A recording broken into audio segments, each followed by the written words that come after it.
Hello friends, welcome back to the channel. मैं संदीप कुमार सोनी आपके इस नए वीडियो में स्वागत करता हूं। आज बात करेंगे फ्रेंचाइजी के बिजनेस को कैसे नेक्स्ट लेवल पे लेके जाएं।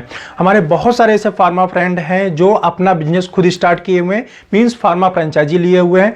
बट होता क्या है कि कई बार हम उसमें परेशान हो जाते हैं, कई बार सक्सेस हो जाते हैं। तो जो आपने फार्मा फ्रेंचाइजी का बिजनेस स्टार्ट किया है या स्टार्ट करने का सोच रहे हैं, तो आज मैं आपके साथ 7 ऐसे पॉइंट शेयर करने वाला हूं जिसको आप फॉलो करके अपने फार्मा फ्रेंचाइजी बिजनेस को नेक्स्ट लेवल पे लेके जा सकते हैं, एक्सपोनेंशियल ग्रोथ अपने बिजनेस के अंदर शो कर सकते हैं। जी हाँ फ्रेंड, फार्मा फ्रेंचाइजी क्या होता है अगर कुछ लोगों को नहीं मालूम है, ठीक है। फार्मा फ्रेंचाइजी की A to Z डिटेल मैंने अपने पिछले वाले वीडियो में बनाया हुआ था।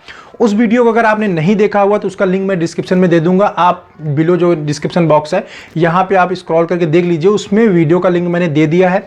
वहां जाके उस वीडियो से आप पूरा अंडरस्टैंडिंग आपको हो जाएगी फार्मा बिजनेस क्यों करना चाहिए, क्यों नहीं करना चाहिए, क्या उसके एडवांटेज है, क्या उसके डिसएडवांटेज हैं, क्या होता है, आपको उसके बारे में पूरा आइडिया लग जाएगा।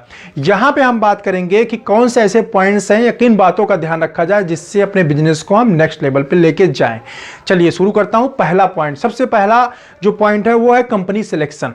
आपको करेक्ट कंपनी सेलेक्ट करना है। अब आप राइट कंपनी कैसे सेलेक्ट करेंगे, उसके लिए क्या करना है, आपको कंपनी से सैंपल मंगाना है। जैसा कि मैंने पहले वीडियो में बताया हुआ है आपको कि जब भी फार्मा फ्रेंचाइजी का काम करें, आप बहुत सारी कंपनियों को अप्लाई करें, मींस ईमेल्स के द्वारा उनसे फिजिकल सैंपल। आप इंटरनेट पे देखते हैं, फोटो बहुत अच्छा लगता है, कई बार बहुत ज़्यादा अट्रैक्टिव होता है ग्राफिक्स की वजह से, बट जब तक आप उसका फिजिकल सैंपल ना देखें तब तक उसके प्रोडक्ट को एक्सेप्ट ना करें। आप सभी 8-10 कंपनियों के एटलीस्ट आप सैंपल मंगाइए। सैंपल मंगाने के बाद उसका फिजिकल एग्जामिनेशन करिए, पैकिंग कैसी है, टैबलेट का साइज करेक्ट है कि नहीं है, टैबलेट के ऊपर फिनिशिंग कैसे है, या सिरप है सिरप के ऊपर फिनिशिंग कैसे है, मीन जो भी फिनिश्ड गुड्स है उसकी पैकिंग, पैकेजिंग, वेट और क्या बोलते हैं हार्डनेस टैबलेट की, सब कुछ आप चेक करिए खुद से। आप 5-7 कंपनी 10 कंपनी का सब लेने के बाद, सैंपल मंगाने के बाद, उसको फिजिकली एग्जामिन करने के बाद आप एक डिसीजन लीजिए कौन सी कंपनी का बेटर है, उसको चूज करिए। और उसके साथ एक चीज और इंश्योर करिए कि वो कंपनी मोनोपोली में आपके साथ काम करे, मींस वो आपको अगर फ्रेंचाइजी दे रही है आपके पर्टिकुलर एरिया में, किसी और के पास फ्रेंचाइजी नहीं होनी चाहिए उस कंपनी का।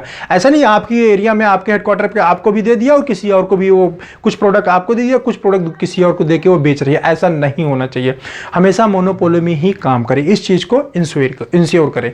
यह फर्स्ट पॉइंट। सेकंड पॉइंट है कि आप क्योंकि कंपनी में आप फ्रेंचाइजी ले रहे हैं तो सिंपल सी बात, आप सोचेंगे कि हाँ बहुत ज़्यादा मार्जिन लेने के चक्कर में आप क्या सोचेंगे कि मैं मेडिसिन को डिस्ट्रीब्यूट भी कर देता हूँ। ये गलती बिल्कुल मत करिए। अगर आप फ्रेंचाइजी लेके काम कर रहे हैं तो अपने आप को एज ए CFA आप स्टेब्लिश करके रखें। मींस जो स्टॉकिस्ट का काम है, जो होलसेलर का काम है सप्लाई करने का, वो काम होलसेलर को ही करने दे। 10% के चक्कर में, 12% के चक्कर में आप अपना टाइम वेस्ट करेंगे। आपको काम करना है as a medical representative, prescription generate करना है, सेल जनरेट करना है। अगर आप एज ए होलसेलर काम करना शुरू कर देंगे, खुद ही सप्लाई करना शुरू कर देंगे, तो आप पेमेंट कलेक्शन में ही परेशान हो जाएंगे। पेमेंट आप कलेक्शन करते करते इतने थक जाएंगे कि आप वर्किंग ही नहीं कर पाएंगे। तो इसलिए जो पेमेंट कलेक्शन का काम है, मार्केट में मेडिसिन को डिस्ट्रीब्यूट करने का काम है, उसके लिए 2-4 आप स्टॉकिस्ट बनाइए। जैसे नॉर्मली कंपनी बनाती है वैसे आप भी बनाइए, खुद एज ए CFA काम करिए। और ये स्टॉकिस्ट को बिल्कुल मत शो करिए कि आप एज ए कंपनी शो कर रहे हैं। ठीक, अपना एक छोटा सा ऑफिस बनाइए, छोटा सा गोडाउन बनाइए, वहां से बिल्कुल प्रॉपर बिलिंग कराइए उनको। जितने डेज की साइट देनी है उतने डेज की आप उनको साइट दीजिए पेमेंट के लिए। और जैसे नॉर्मली कंपनीज का सिस्टम होता है बिल्कुल वैसे सिस्टम को फॉलो करिए। किसी भी स्टॉकिस्ट को अगर आप स्टॉकिस्टशिप अपना दे रहे हैं तो उसका प्रॉपर डॉक्यूमेंटेशन अपने पास लीजिए। उसको बिल्कुल फील नहीं होना चाहिए कि हाँ ये फ्रेंचाइजी का काम कर रहा है। उसको बिल्कुल ये फील होना चाहिए कि आप एक छोटी कंपनी में स्टार्ट कर रहे हैं और उस कंपनी में आपकी बहुत अच्छी पकड़ है और इसलिए आप सारा कुछ उसका काम करवा रहे हैं। तो इस तरीके के आप शो करें उसको।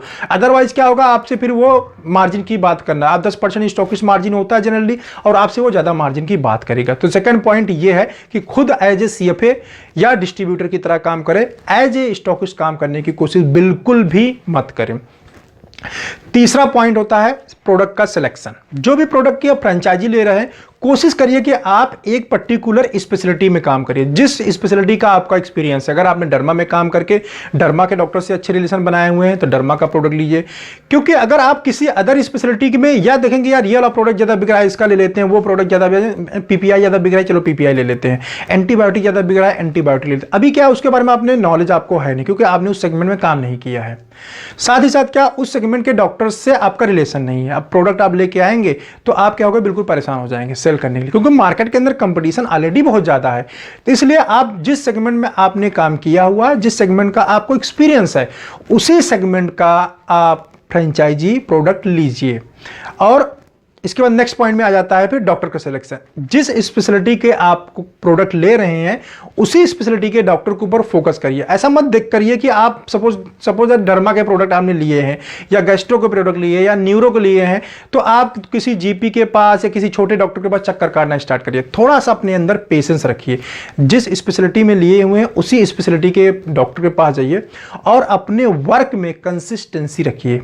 आप सोचते हैं कि हम मेडिसिन का फ्रेंचाइजी लिए हैं, आज स्टार्ट कर रहे हैं बिजनेस, 2 महीने के बाद हम जो है लखपति बन जाए, तो ऐसा नहीं होता फ्रेंड। मेहनत तो आपको करना पड़ेगा। आपका खुद का बिजनेस है तो आपकी रिस्पॉन्सिबिलिटी कहीं ना कहीं और ज्यादा बढ़ जाती है वर्क के प्रति। तो मींस आपको रेगुलर जो कंपनी के मेडिकल रिप्रेजेंटेटिव हैं उनसे कहीं ज्यादा आपको वर्क करना पड़ेगा। क्यों?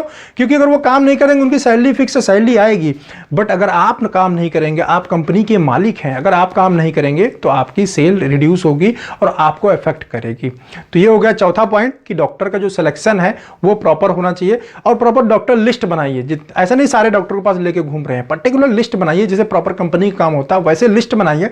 लिस्ट बनाने के बाद उन्हीं डॉक्टरों के पास कंसिस्टेंटली वर्क करिए, कॉल करिए, केमिस्ट आरसीपीए करिए। और के डॉक्टर को बिल्कुल भी ऐसा शो नहीं होना चाहिए कि आपका ये खुद का काम है या आपने खुद फ्रेंचाइजी ले रखा है। डॉक्टर को यही शो होना चाहिए कि आपने किसी छोटी कंपनी को आपने ज्वाइन किया हुआ है और उसको प्रमोट कर रहे हैं और उसके लिए कंटिन्यूअस एफर्ट डाल रहे हैं वर्क के अंदर।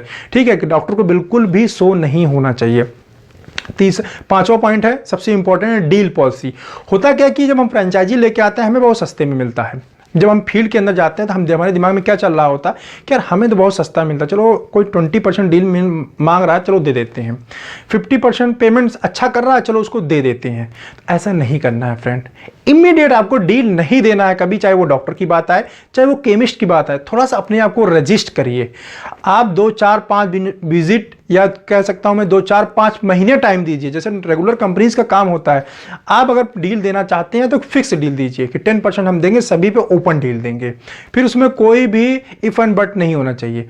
ऐसा मत करिए किसी केमिस्ट में आपको अच्छा ऑर्डर दिया तो उसको आपने 40% का डील दे दिया, फ्री गुड्स दे दिया, और किसी को आपने 10% का दे दिया। ऐसे क्या होता है, केमिस्ट में आपस में अगर बातचीत होती है और पता चलता है तो आपका जो इमेज है मार्केट के अंदर वो खराब हो जाएगा और ये सीधे पता चल जाएगा कि फ्रेंचाइजी इनसे जितना मांगोगे इतना इनको मार्जिन देना पड़ेगा, हम नहीं मंगाएंगे प्रोडक्ट। तो अपने आप को बिल्कुल रजिस्ट करिए, जैसे कंपनी रजिस्ट करती है ना, हम कंपनी में काम करते हैं तो कंपनी से हम डील मांगते हैं, कंपनी साफ मना कर देती है, उसके बावजूद भी कंपनी बिजनेस कर रही है मार्केट के अंदर ना, सर्वाइव कर रही है, अच्छा खासा प्रॉफिट ले रही है। सेम आपको करना है, आपको रेजिस्टेंस थोड़ा बना के रखना है, चाहे डॉक्टर के पॉइंट ऑफ व्यू से हो, चाहे केमिस्ट के पॉइंट ऑफ व्यू से हो, चाहे स्टॉकिस्ट के पॉइंट ऑफ व्यू से हो।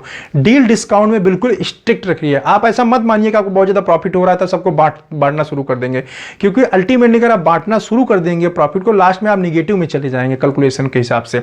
ठीक है, तो इसलिए आप इस चीज के ऊपर बिल्कुल स्ट्रिक्ट रहिए। 6 पॉइंट जो है बहुत ही इंपॉर्टेंट है, आप डॉक्टर्स को हमेशा साइंटिफिकली प्रमोट करने की, इसीलिए मैंने बोला था कि आप जिस स्पेशलिटी में आपको नॉलेज है उसी स्पेशलिटी का फ्रेंचाइजी लीजिए। क्या होगा कि आपको जिस स्पेशलिटी का नॉलेज है उसके प्रोडक्ट के बारे में आपको नॉलेज होगा, तो साइंटिफिक जो लिटरेचर होगा आप सही तरीके से प्लेस कर पाएंगे डॉक्टर के पास। जिस भी कंपनी से आप जुड़े हुए हैं वहां से अगर कुछ पैसा भी आपको एक्स्ट्रा देना पड़ रहा है तो दीजिए, बट साइंटिफिक जो लिटरेचर्स होते हैं उनको जरूर मंगाइए। इससे क्या होता है कि डॉक्टर को कंपनी के ऊपर ट्रस्ट बिल्डअप होता है कि चलो ये साइंटिफिक लिटरेचर दे रहा है या साइंटिफिक इनपुट दे रहा है, तो उससे क्या होगा, ये कंपनी कहीं ना कहीं साइंटिफिक बैकग्राउंड की है। डॉक्टर कई बार कोई गिफ्ट का डिमांड करता है या कुछ इधर उधर की चीज़ें डिमांड करता है। आप हमेशा कोशिश करिए कि डॉक्टर को जो भी इनपुट दें, जो भी गिफ्ट दें, किचन का सामान न दें, जनरल यूज का सामान मत दें, उसके क्लिनिक के यूज का सामान दे, इंस्ट्रूमेंट दे, अगर क्लिनिक में जैसे नेम प्लेट है उसकी, जो भी क्लिनिक पर्पज की यूज होने वाली चीज़ें हैं, साइंटिफिक मटेरियल जो भी हो सकता है कोशिश करें कि आप उन सब चीज़ों को, डॉक्टर को भी बेनिफिट मिल जाएगा, उसके क्लिनिक में यूजफुल भी हो जाएगा। जैसे क्लिनिक का पर्दा है, हाँ टेबल सीट है, और डॉक्टर का नेम प्लेट है, या डॉक्टर पे जो ऑपरेशन करने के चैम्बर पे ग्रीन कलर का जो पर्दा लगा होता है उसको, मतलब इस टाइप की चीज़ें आप दीजिए जो डॉक्टर की यूजफुल चीज़ें हों। स्टेथोस्कोप है, या ठीक है सीजर वगैरह दे सकते हैं, मतलब इस टाइप की चीज़ें आप दीजिए। गिफ्ट जो डॉक्टर के घर के यूज होने वाली चीज़ें हैं उसको बिल्कुल मत दीजिए, या बिल्कुल अवॉइड करिए ऐसी चीज़ों को देने के लिए। होता क्या, शुरू में हम देना शुरू करते हैं तो उसको डॉक्टर का जो माउथ होता है ना वो इंक्रीज होता जाता है, डिमांड कंटिन्यूसली बढ़ती जाती है। बट अगर अपने आप को आप साइंटिफिक तरीके से थोड़ा सा कन्वर्ट कर देंगे तो ये सब चीज़ें होने में थोड़ी सी टाइम लगेंगी, आपको थोड़ा एफर्ट डालना पड़ेगा, कंसिस्टेंसी लगेगी, लेकिन आपको कुछ टाइम के बाद जब रिजल्ट निकल के आएगा ना तो आपको बहुत ज़्यादा बेनिफिट मिलेगा। साथ ही साथ आप बहुत ज़्यादा प्रोडक्ट की तरफ अट्रैक्ट मत होइए कि ये भी प्रोडक्ट ले लिया वो भी प्रोडक्ट, पर्टिकुलर 7-8 प्रोडक्ट या 10 प्रोडक्ट, बहुत ज़्यादा, उसमें भी 2-3 ब्रांड को आप ऐसे वर्क करिए कि उनको ब्रांड बनाना है, उस पर्टिकुलर एरिया के अंदर उस ब्रांड को ब्रांड लीडर बनाना है। इस तरीके से आप उस ब्रांड के ऊपर फोकस करिए, और इससे होगा एडवांटेज क्या मिलेगा कि आप कई बार क्या होगा, अपने घर के काम है या बहुत सारे काम होते हैं, हम वर्किंग पे नहीं जा पाते हैं। अगर आपने इस तरह का प्रिस्क्रिप्शन मार्केट जनरेट करके रखा हुआ है, बना के रखा हुआ है, और अपने ब्रांड को आपने हिट कर दिया हुआ है, तो आप काम नहीं भी कर रहे होंगे तो आपका वो ब्रांड मूव कर रहा होगा। तो जब भी आप फ्रेंचाइजी लेते हैं तो जो उसमें आपको 1-2 अच्छा प्रोडक्ट लगे उसके ऊपर खूब मेहनत करिए, और उसके ऊपर इतना मेहनत करिए कि वो प्रिस्क्रिप्शन पे आ जाओ, ऑटोमेटिकली सेल होना स्टार्ट हो जाए। देखिए ये कहने में तो बहुत आसान लगता है, बट इसको करने में आपको बहुत ज़्यादा मेहनत लगाना पड़ेगा। ठीक है, चलिए 6 पॉइंट हो गया। 7 पॉइंट की मैं बात करूं वो है रेस्पॉन्सिबिलिटी। देखिए अभी क्या है, ये आपकी कंपनी है, आप फ्रेंचाइजी लिए हुए हैं, आप उसके मालिक हैं, आप उसके ओनर हैं। कुछ भी गड़बड़ी होती है, कुछ भी बातचीत होता है, कुछ भी रिक्वायरमेंट आती है तो उसके लिए रिस्पॉन्सिबल आप हैं। तो अपनी रिस्पॉन्सिबिलिटी को समझते हुए आप रेगुलर रहिए फील्ड के अंदर। फील्ड के अंदर से डॉक्टर से मींस कंटिन्यूअस फीडबैक लेते रहिए प्रोडक्ट के बारे में, या फिर कुछ क्विज टाइप का आप चला सकते हैं, मतलब जो साइंटिफिक टाइप की एक्टिविटीज़ कंपनीज प्लान करती हैं, आपके दिमाग में कुछ ऐसा आइडिया है तो उस टाइप के क्विज टाइप का आप प्रोग्राम कर सकते हैं डॉक्टर के साथ।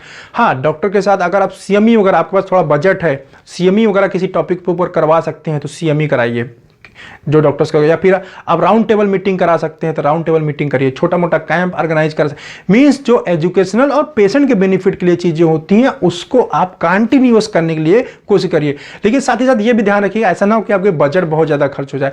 जितना आपका सेल हो रहा है उसके हिसाब से एक बजट को निर्धारित कर दीजिए, डिसाइड कर दीजिए कि हाँ यार जितना भी मुझे मार्जिन आ रहा है उसका 20% मैं साइंटिफिक एक्टिविटी में खर्च करूंगा, और उतना ही खर्च करिए। और अपने आप को रिस्ट्रिक्ट करके रखिए कि डॉक्टर ने ज़्यादा मांग रहा है या कोई डिमांड कर रहा है या पैसों की डिमांड कर रहा है, हम फट से उठा के दे दिए, डॉक्टर हमें लाखों का बिजनेस देने लगा। बिल्कुल मत करिए फ्रेंड, आपको कुछ टाइम के लिए वो प्रॉफिट देगा, लॉन्ग टर्म आप उसमें नहीं चल पाएंगे। फ्रेंचाइजी का बिजनेस अगर आपको लॉन्ग टर्म लेके चलना है तो ये जो मैंने आपको 7 पॉइंट बताए हुए हैं, इन सारे 7 पॉइंट को आप फॉलो करिए, और 100% बताता हूं आपको, एश्योर करता हूं आपको कि 100% आप इस बिजनेस में सक्सेसफुल हो जाएंगे। ठीक है, और ये छोटा सा वीडियो मेरी तरफ से था। फ्रेंचाइजी के लिए कई लोगों का मेरे पास कमेंट आया हुआ था तो मुझे लगा चलिए मैं अपने व्यूज़ देता हूं जिसके थ्रू आप ये सक्सेस हो सकते हैं इस फील्ड के अंदर, जो लोग फ्रेंचाइजी लेके काम कर रहे हैं, जो लोग काम करना चाहते हैं। अगर आपको ये वीडियो इन्फॉर्मेटिव लगा हो या कुछ भी सीखने को मिला हो तो मुझे कमेंट करके बताइए, या आप लोग क्या प्रॉब्लम फेस कर रहे हैं, किस टाइप की प्रॉब्लम आपको आ रही मार्केट में काम करने के लिए, उसको मेरे साथ शेयर करिए। मैं उसमें आपको सोल्यूशन देने की कोशिश करूंगा जो मेरा पॉइंट ऑफ व्यू होगा, या मैं बहुत सारे लोगों के साथ डिस्कस भी करता हूं। कुछ प्रॉब्लम अगर मुझे समझ में नहीं आता, कुछ सोल्यूशन अच्छा नहीं लगता तो मैं बहुत सारे लोगों के साथ डिस्कस करता हूं उस प्रॉब्लम को। उसके बाद फिर मैं आपको रिप्लाई करता हूं, और आपको रिप्लाई मिलता है मेरे कमेंट बॉक्स के वीडियो में। और आपको और इन्फॉर्मेटिव वीडियो देखना है तो डिस्क्रिप्शन बॉक्स में मैंने बहुत सारे वीडियो के लिंक दिया हुआ है, वहां जाके आप उन वीडियोस को देख सकते हैं।